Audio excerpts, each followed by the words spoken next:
બનાસકાંઠાના પાલનપુરમાં બ્રિજની હાલત ખરાબ। મીરવાડા ગામ નજીક ઉમરદશી નદી ઉપરનો પુલ જોવા મળ્યો છે ક્ષતિગ્રસ્ત। પાલનપુરથી અંબાજી, દાંતા અને વડગામ તરફ જતા વાહન ચાલકો જીવના જોખમે થાય છે પસાર। Mehsana Viramgam broad gauge railway line પર બનેલા બ્રિજના સળિયા દેખાયા। જર્જરિત બ્રિજ પર જીવના જોખમે પસાર થઈ રહ્યા છે વાહનો। તંત્ર જાણે કોઈ મોટી દુર્ઘટનાની રાહ જોતું હોય તેમ નિષ્ક્રિય રહેતા લોકોમાં રોષ છવાયો।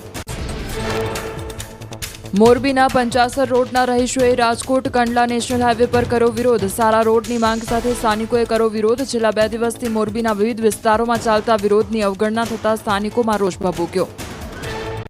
રાણપુર જિલ્લામાં નેશનલ હાઈવે 56 પર અનેક બ્રિજ જર્જરિત હાલતમાં। મેરિયા નદી ઉપર આવેલ બ્રિજની સમય મર્યાદા પૂર્ણ થયા બાદ પણ કામગીરી ન કરાતા જર્જરિત હાલતમાં। ઓરસંગ નદી પર આવેલો બ્રિજ પણ અત્યંત જોખમી। છોટાઉદેપુરમાં બ્રિજની જર્જરિત હાલતને લઈને કોંગ્રેસે નોંધાવ્યો વિરોધ। ઓરસંગ નદીના બ્રિજ પર ખાડામાં પાણી હોવા છતાં ડામર પાથરતા રોષ।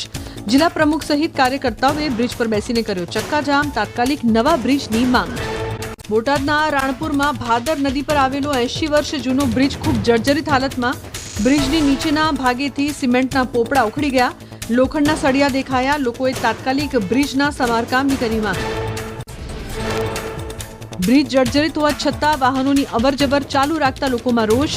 રાણપુરને અન્ય શહેર અને ગામડાઓથી જોડે છે આ બ્રિજ।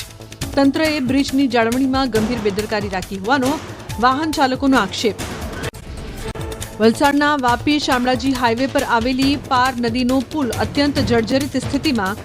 પુલના સ્લેબના સળિયા અને સ્લેબને જોડતા પાટા દેખાઈ રહ્યા છે બહાર। ટ્રાફિકથી વ્યસ્ત રહેતો હાઈવે જર્જરિત હોવાથી અકસ્માતનો ભય।